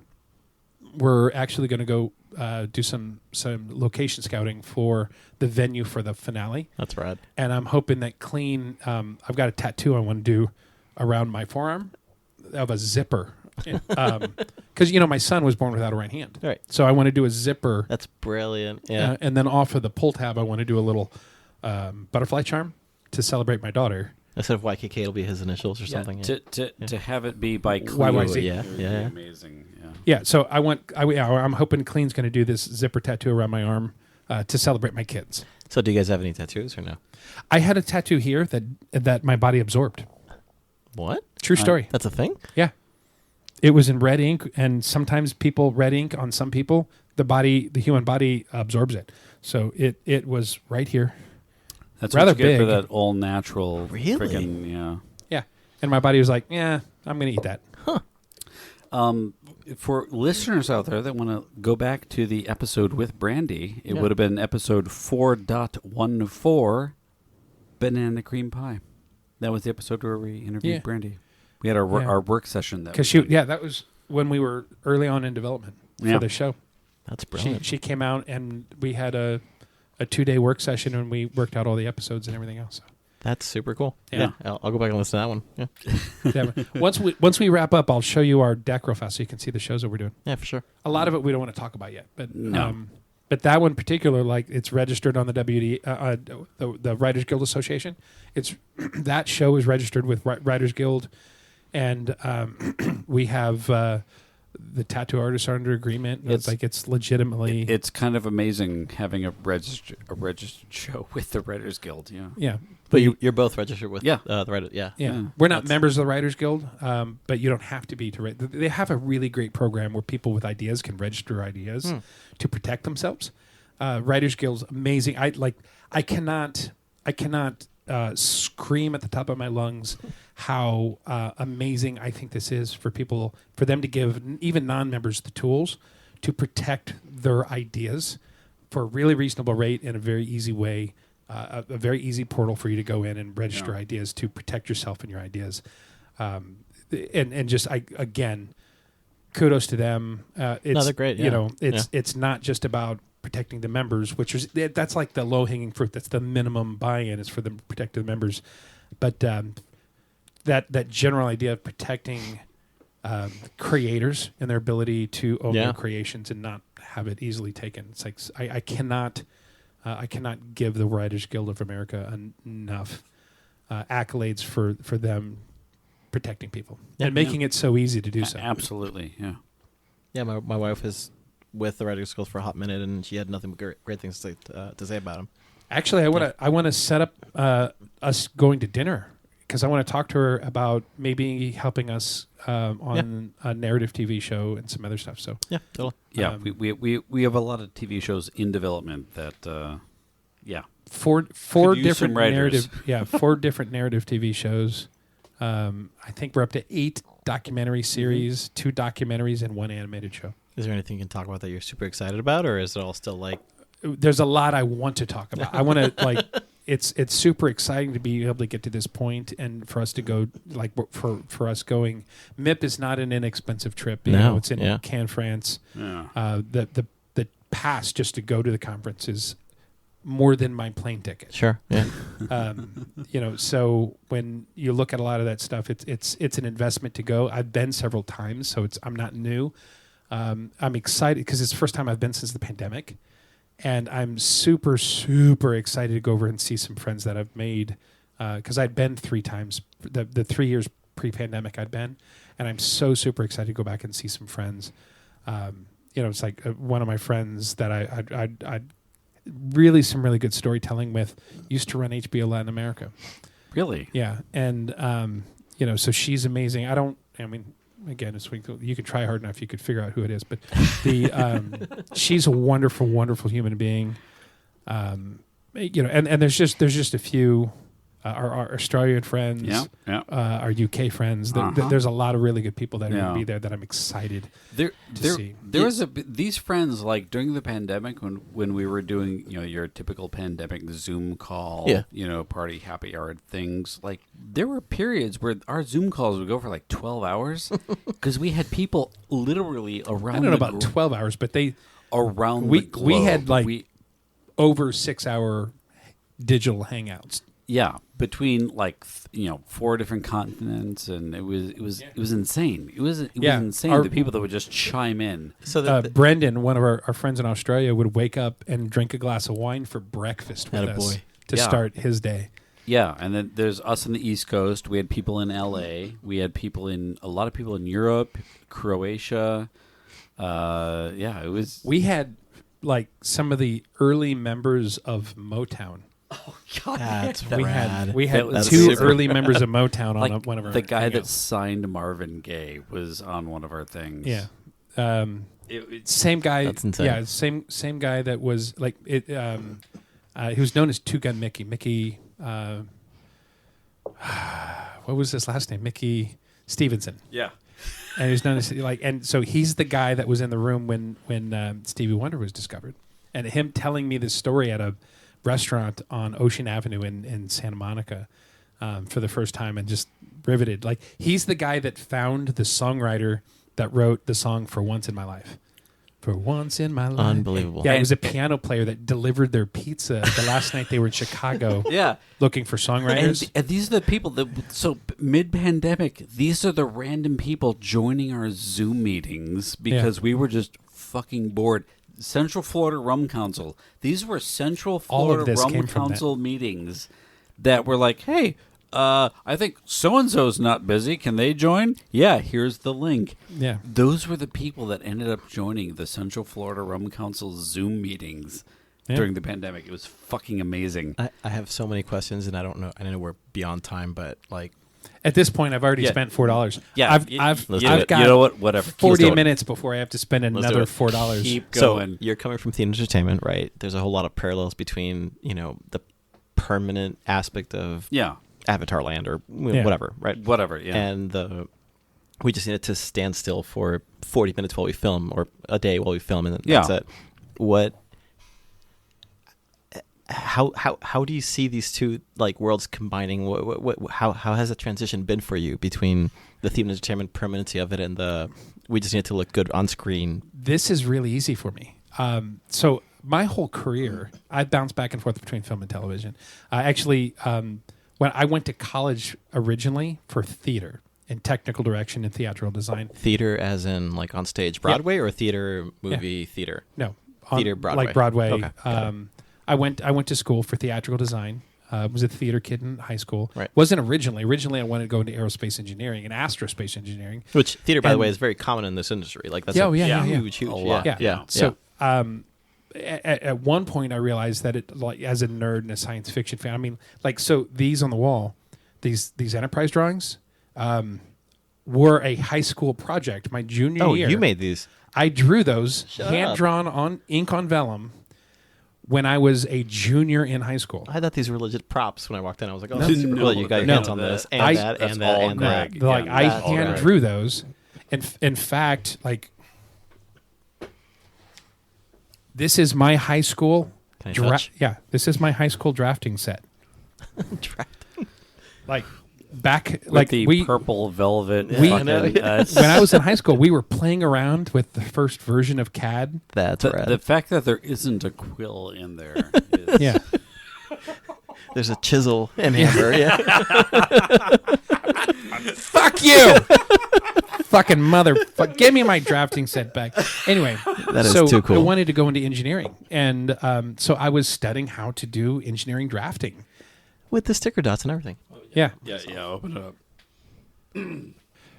Anyway, sticker docs, all that stuff. So I realized later in high school that it was the creativity, it was the world building, it was the placemaking. Yeah. It is. So I ended up changing from aerospace engineering to theater, went to school for theater, and then switched from theater to film.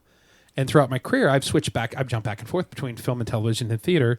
And and like every couple of years, I will jump over. So like after I did the first Harry Potter attraction at Universal, I said, "Fuck it, I need a break," and I jumped over and I worked on the movie Rock of Ages with Tom Cruise, and I was actually in the art department for that movie for a few months and built the exterior for Venus Club in that. Like if you see the movie and you see the exterior, like the exterior, I built that whole set. I led the crew assembling it out on the street. It was filmed down in Miami on this industrial kitchen equipment street that sold we drove past that for some reason. We were just down there. I'm like, hey, let's drive by there. I want to show you this. So, but I worked on a lot of that. Actually, I didn't meet Tom Cruise, but he walked past me, and I didn't realize he was so short.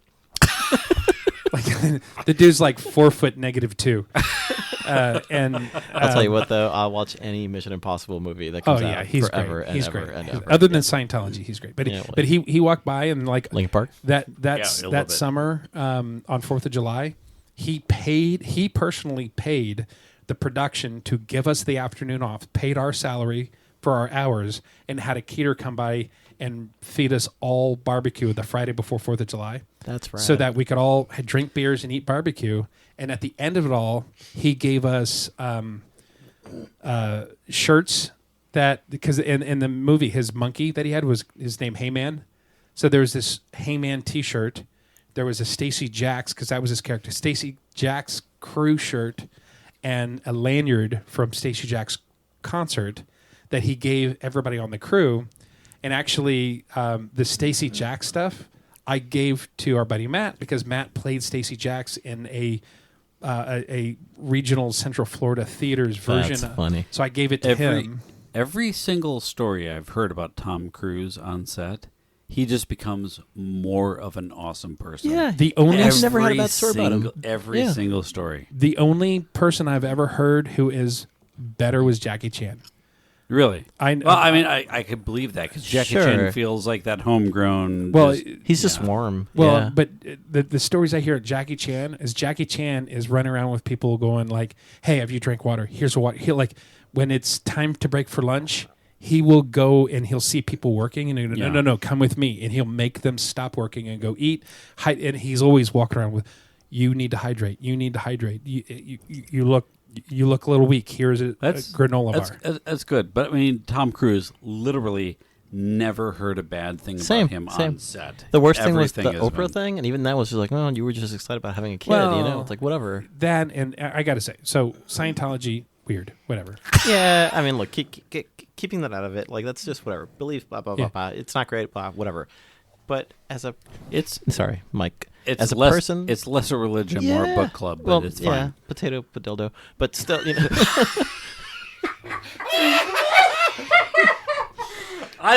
Potato bedildo. I want that on a shirt. That's from Arthur. That is absolutely going to be on a shirt. Holy. This is why I want a shirt printer.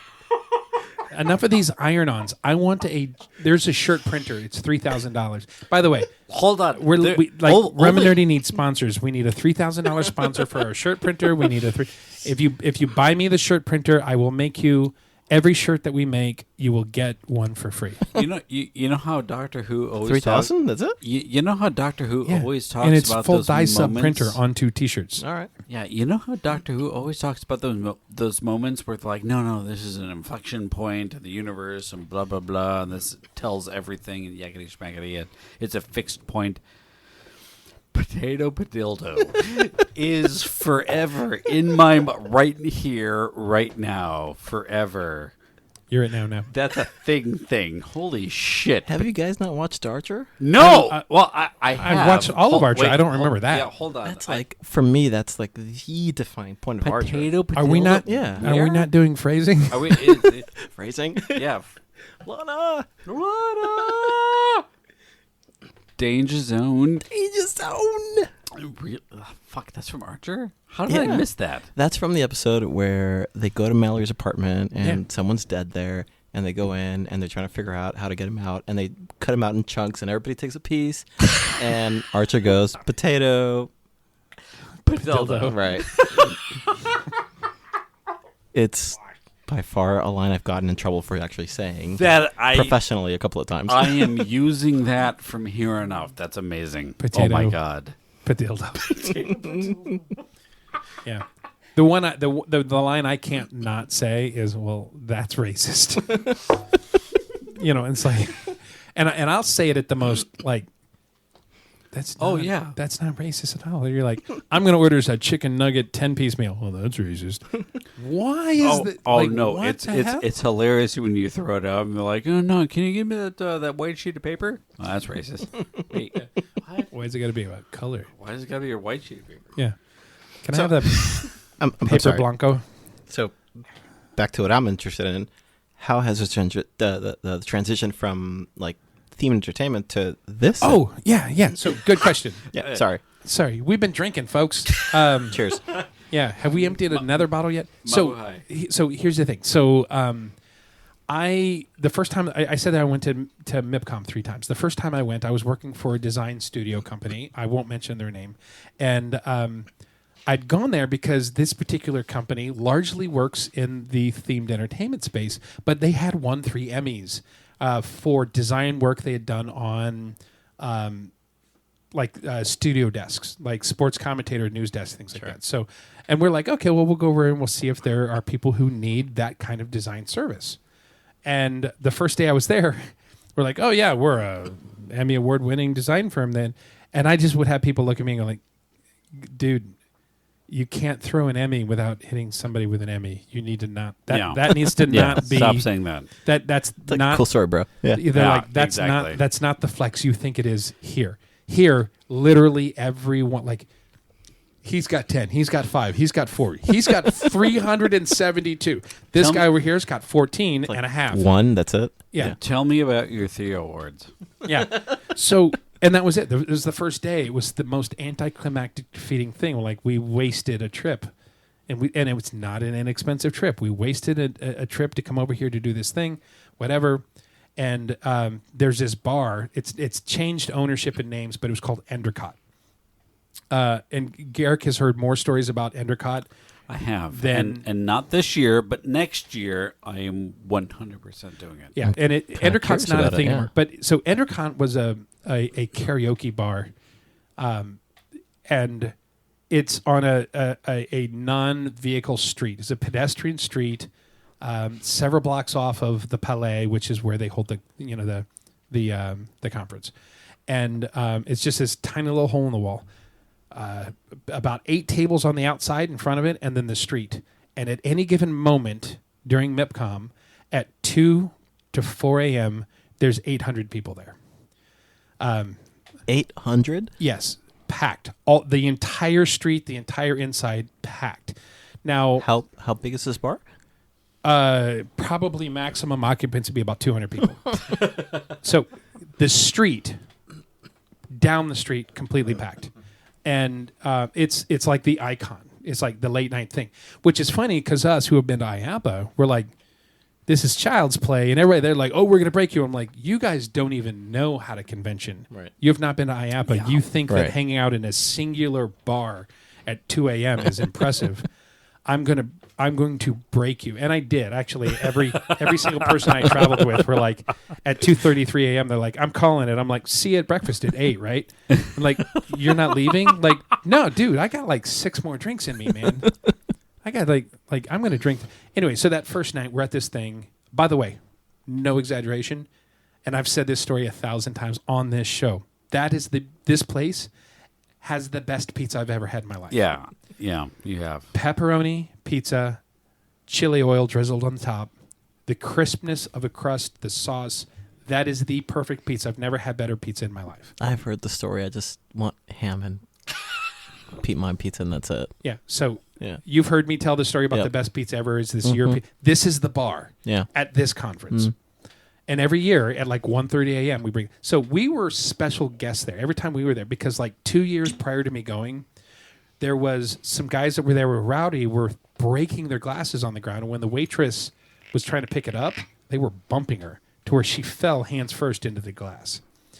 So the guys that I were with encircled her and made a space, helped her up, got the glass, helped clean it up. Good for them. And great human beings. That's awesome. And so after that, every year during this conference, when we would go, they would be like, "These guys we like you." Yeah. Yeah. So, Yeah. oh, you want a table? They would find a table out on the patio or out on the street, find a table and kick everybody off the table. Perfect. Yeah. And say, "This is your table."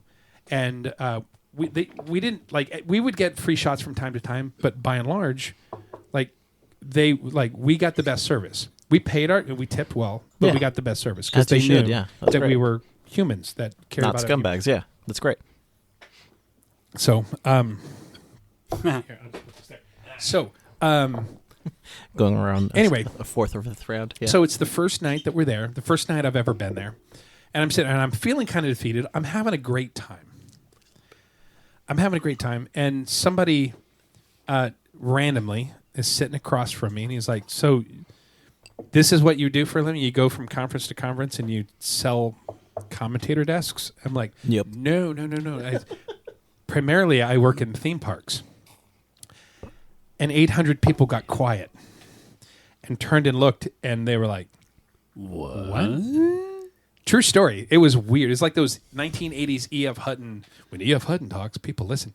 It was this weird thing, and I look around, and everybody's looking at me. I'm looking around this. What the fuck did I just say? And they're like, "You work in theme parks." I'm like, "Yeah." Yeah. Well, like what? And so my ex-partner, John's sitting there, who's I wasn't working with him at the time, but he's the one that invited us. He's like, "Yeah, he built the Harry Potter attractions at Universal." That's awesome. And for the next 5 days, I had an endless stream of people coming up to me. So How long ago was this? this was in 2018. Okay. Yeah, I think it was 18. Yeah. So might have been 17. But he, there's this endless stream of people who were like, "Hey, tell me about what did you do? And they wanted. What I learned was that people in film and television want to get into location-based entertainment. And right now, even the state conference that we're getting ready to have, is a lot about how much easier IP is to get than ever before. Huge. Yeah. And it's not hard, because a lot of these companies, these studios, these IP holders, are realizing they can monetize this in ways Big time. But even 6-7 years ago, they all thought you had to be Disney or Universal. Nope. And so I ended up going back, and it wasn't working out with the company I was working for. And so we parted. Or that company, or the next company. But yeah. No, so that particular company, I left, and I formed my company partnership with John, and our whole focus was helping IP holders in film and television get into location-based entertainment. So it's really interesting. We have one concept, and I won't go into the specifics of the content, but we have one thing in our development library, and there's a style of media called short form. And specifically, we're going and selling this, and you'll hear in that space, like a 10 by 60. That means it's 10 episodes, 60 minutes long. That's the content you have to sell. Which is funny because Bob Ross sells at this conference, and it's 30 by 1,700. Because they have 1,700 episodes. Sure. Yeah. Or some shit like that. So it's but for us, for a single season, it's it's a 10 episode this and then 30 minutes. So we're selling a 20 by 15 because we are also working with a person. We're co-production with a person who has an idea, a concept for us to build a venue wrapped around an iconic pop culture venue. So is that person typically a third party, or is it kind of somebody involved with the IP? Or This is probably somebody in our space who had an idea for a venue, and one of the things that I'm doing in my capacity right now is working with people with shit tons of money. Yeah. The sovereign international money, this shit ton of money to help develop venues. So in that capacity, talking to him, and I'm like, listen, we're talking about creating a venue that celebrates this particular section of pop culture that is also a live performance space. So it's kind of like an experiential museum exhibit tied to a live performance space. that locks around these particular instances of pop culture.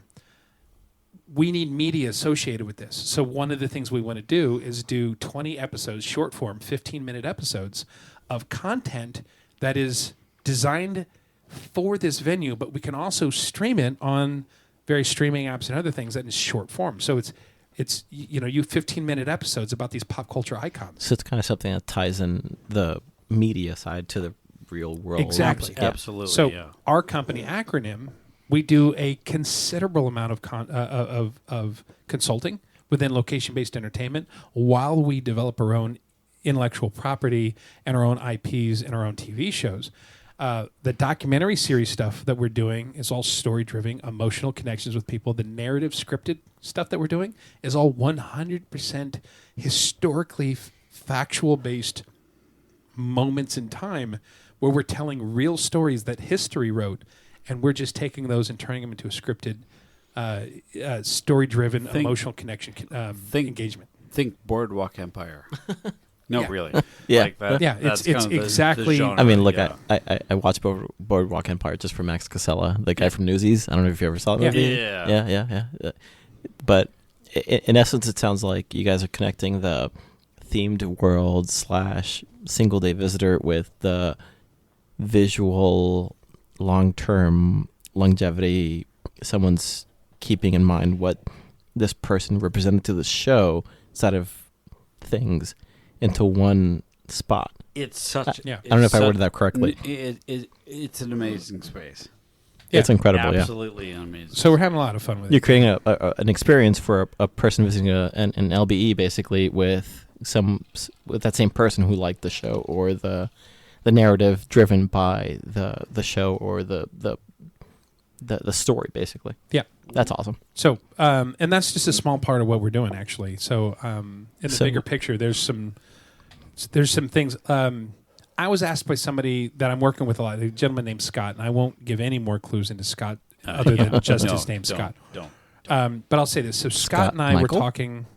No, Scott and I were talking about 2022, like right at the 22, right at the back end of the pandemic. We happened to be in Solvang, which is wine country. It's southern part of wine country, north of San Bernardino in Southern California. And we were out there. There was only 3 or 4 of us there. We're at a vineyard in a tasting. And he said, so what's your goal? Like, what is it that you really want to do? And I said, in the next 10 years, I want to change the way people consume entertainment. That's brilliant. Yeah. And to really be a force in saying how we change the way people consume entertainment. And I can say now confidently, 3 or 4 years later, that I'm on track to meet that goal. Scott and I have some huge plans, and it's exciting. And honestly, it's like one of those things where we're throwing 20 darts at a dartboard. 1 or 2 might stick, and if one sticks, we're doing really cool shit. If even one sticks, yeah, it's game changing. It's a great time too. I mean, there's Yeah. a ton of IP out there reaching out to. I mean, we're aquatic. There's only so much you can do with water. There's a lot you can do with water, but it's a percentage of what you can do with everything else. And we're getting a lot of people reaching out to us. I can't imagine what you guys are getting and what the future holds for Acronym in general. It's fantastic. There's a whole lot of cool stuff going on out there. Well, and that's really what we wanted to do with Acronym is we wanted to, like, we've all spent a lot of time making the people that we work for and with successful. And this is Acronym really at the base of the Acronym. The point of Acronym is for us to have the opportunity to build things that we're passionate about, that we get to succeed based on our work and our dreams. So back to the original question, how has that transition been between themed and film? It's not a transition because I'm not picking one side or the other. Yeah. Fair. Yeah, it's yeah. Film is on the film side. It's been very, hey, this is the film stuff over here. This is the LBE over here. Yeah. So your point to your watch. So do you need to go? Or you're good on time? I'm good. Okay. So we're I at just want to make sure I we're don't at cost an you hour another and- $4. No, we're in an hour and 45 minutes. We've got a couple different options. One, we can just split this and go back and just like Make it a two-parter? We can make it a two-parter. This is all- especially because I'm getting on a plane tomorrow. You are. This is all Or- fascinating to me, so I'm happy to keep going as long as you guys want. Yeah. We just do one big super episode. Yeah, super episode. I'm fine with that. Yeah. I'm fine with that. So, and then afterwards, we're just gonna we're doing game night, and Sandy wants to order pizza. So Greg bought Savak. Savak. I thought it was Sabak with a B. Sabak? I mean, look, the cut and dry. I mean, It's gone. This Yeah. coconut rum. I'm genuinely sad that it's gone. Isn't it Isn't amazing? I've been so sniffing good. the bottle. The gin guy is When- upset that the coconut rum is gone. I'm not a rum guy, but this particular rum, I'm But like, here's It's amazing. I can't tell you how many times I've heard people say, "I'm not a rum guy," and it's because they think Bacardi and Captain Morgan is Yeah, rum. it's yeah. well, I mean, that's you go to a tiki bar, you go to any kind of bar, whatever. No, and they'll no, give you Kraken. No, you go to a legit tiki bar, and they're like, you order this drink, and it is a fucking potion. Birds, Yeah, yeah. it's put together by stuff, and There's that's a whole deal. Have you had this one? no. Oh, Hold on, let me chug this really quick. Don't chug I don't it. want to don't chug it. That's- No, yeah. Enjoy it, but smell this one. This is on deck. that's on deck. Yeah. So this. Tell me that doesn't That's smell great. like Banana Foster. This. Do you this see is my amazing. laptop? This is my favorite. Hold on, I'm holding my computer. Do you see? Do you I see it. I see it. This is good. the corporate X of the of that rum. Bumbu is our go-to rum. Yeah, we're not drunk. You are. You are absolutely. Potato. This is amazing. This is So truly. That's oh, dangerous. the coconut. Yeah, Yeah. fuck. Sometimes you feel like a nut. Sometimes you you're drunk. are the coconut. Yeah, no, the coconut rum plantation. Holy shit! Plantaray. Plannery. God, I want to not. I want to not do it. Yeah. Yeah. Fuck you. Fuck you, Greg. What did I say? I want to not said say n- Plantaray. I said nothing. You said all the things. We went to a tiki bar out in Austin. It was like half Japanese, half tiki, if that makes sense. A Japanese tiki bar? Yeah. It was delicious. It was amazing. It was great. And they went all. You guys have you've had Trevor. Yeah. Yeah. And they had all this whole themed thing, and if you ordered certain drinks, lights would go off and volcanoes would go off, and it's the whole thing. Amazing. It was. Thank you, Elko McBride. Yeah, right. Well, potato. Yeah, it was great. Or Gilder Fluke. Or Gilder. But I was afraid to order the rum because I was like typically not a rum guy. I'm a gin guy. Yeah. So I ordered something with gin, and somebody near us ordered the rum, and they had this big whole thing and whatever. But I vaguely remember Planner being a thing. And past that point, I was like, I think I'm ordering that next time. I mean, it's just great. This is amazing. Well, you're gonna love Bumbu. Bamboo's going to be good. Let me check this really quick then. Are we going to go plus 2 hour? Yeah. Let's do it. Fuck it. Keep going. I'm gonna be clear. You're a little slurry. Are we making good choices? Yes, we are. Okay, I'm not Keep letting going. you drive for a No, little bit. no. I mean, look, Absolutely- I will tell you absolutely this. I am beyond fascinated by the whole film industry. That's why, well, not why, but one of the many reasons I married my wife. So anything you guys want to talk about from a acronym and film and standpoint, happy to talk through it. not. It's awesome. We have a lot of fun. We're doing a lot of shit. Do you guys cut anything? Huh? Do you cut anything? Do what? Do you cut anything? Or is it typically just like stream of consciousness? Stream of consciousness. So here's the thing. The cut first like episode, Lovely. the first episode we ever did was an hour long. It took us 8 hours to record it. Not We a did joke. our 100th episode, which was controversial. We recorded for 3.5 hours, and after I edited, it was like 10 minutes. Mostly because of Kat and Chris. Oh Jesus! Yeah. Yeah, it was bad because we had like 5 microphones, and we were mostly talking, and the two of them were trying to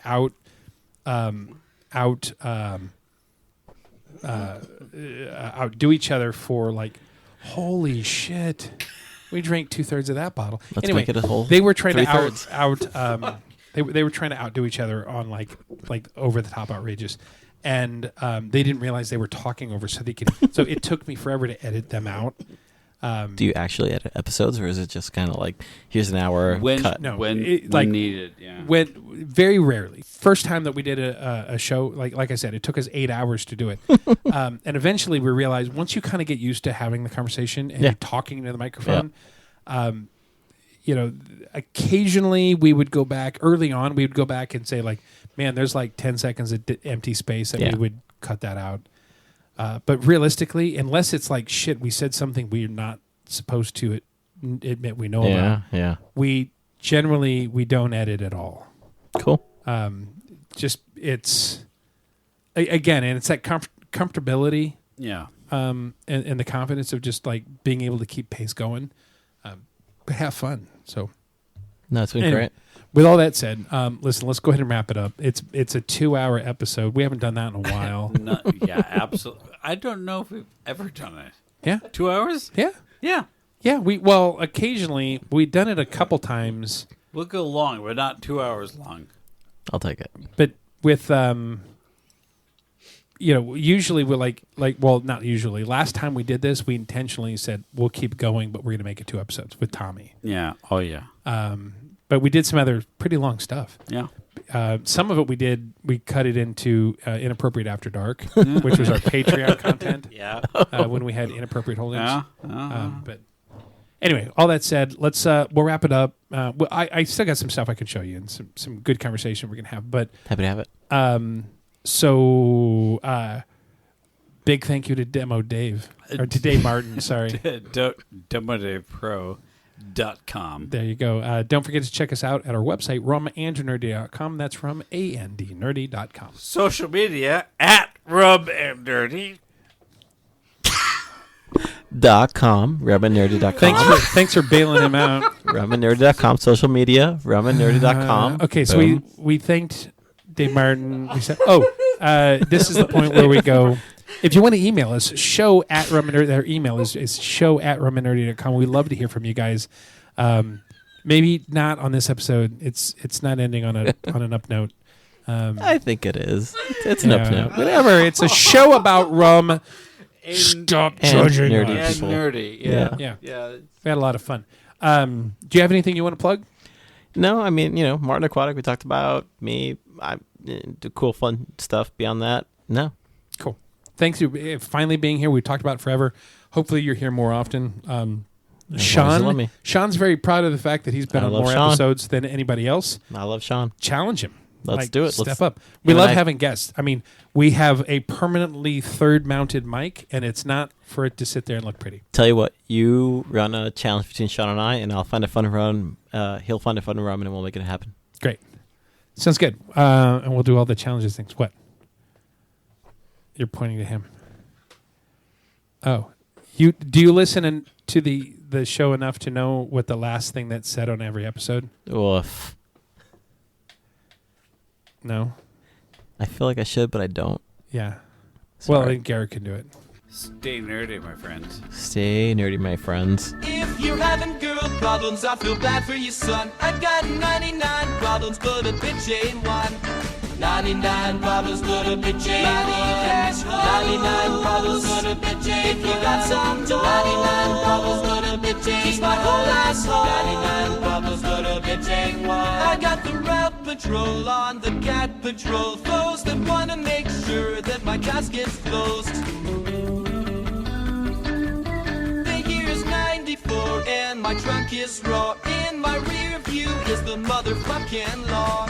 99 problems, but a bitch ain't one. Feel bad for you, son. 99 problems, but a bitch ain't one. But a bitch ain't one. 99 problems, but a bitch ain't one. Bitch ain't one. 99 problems, but a bitch ain't one. 99.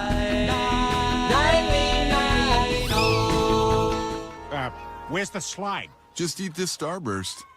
Wow! Lemons, oranges, cherries, so juicy! I don't think that was a Starburst. I think that may have just been acid. Would you like to ride the Skittles Rainbow now? Is it also acid? My friend, I'm an adult who works at a water park. If I give you something, it's acid.